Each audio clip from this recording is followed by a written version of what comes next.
Okay, so the first thing I'm taking is my main camera, which is the Fuji X-T20. It's mirrorless, so I like it because it's lightweight and easy to port. I've got the 16-50 lens on it, and that is probably what I'll keep on there because that gives me a little bit of range from wide to a little bit closer up if I want to do some close-up shots. Next, I'm also taking with me some rain sleeves to put over the cameras. One, in case it rains, and two, because we're going to be near waterfalls and on mist trail, which according to the name, it does mist a lot there. So this will help protect my camera.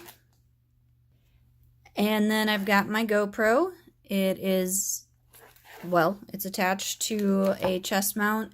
I'm not sure if I'm going to keep it on that or how I'm going to do that.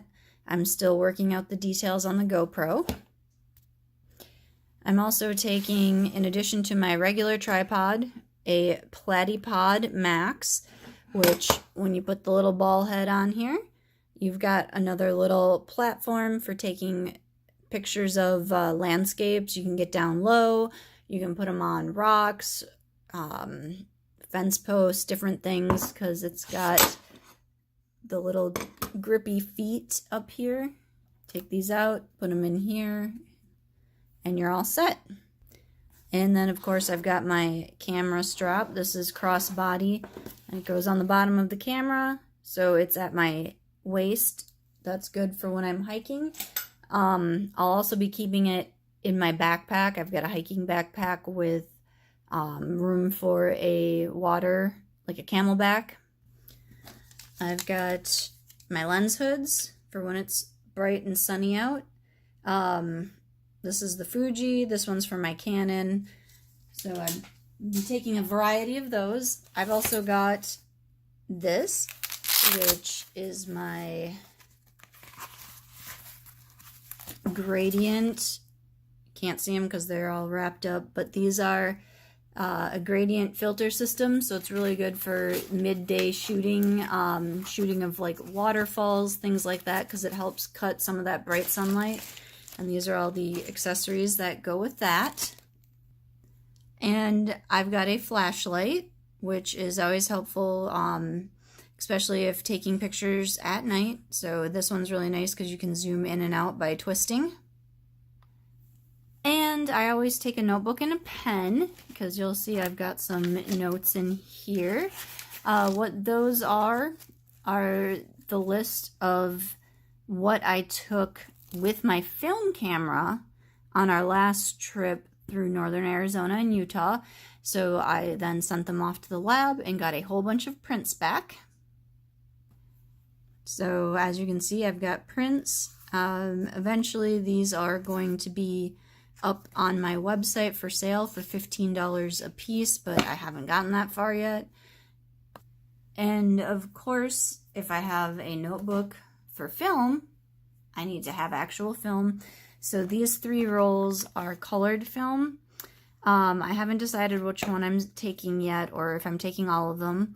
This is Ektachrome. I've never used this, but I'm very excited to try it, so that will probably be going with. This is Kodak Portra. This is good for portraits, so I'm not going to take this with me. And this one, I had it written on the side, but it got smudged. This is Fuji Provia, so that might be another good one for landscape photos in color. And then, of course, I have my favorite, my black and whites. So I've got a 400 TX from Kodak. I've got an Ilford Delta and an Ilford HP5, which I think this is the same thing. Yep, so I've got 2 of those. So I will be taking all of these with me. I don't know if I'll use them all, but I'm going to try. And lastly, I have to figure out which film camera I'm going to take with me. This is my Canon. It's a Rebel X. I actually used this when I took photography in high school and college.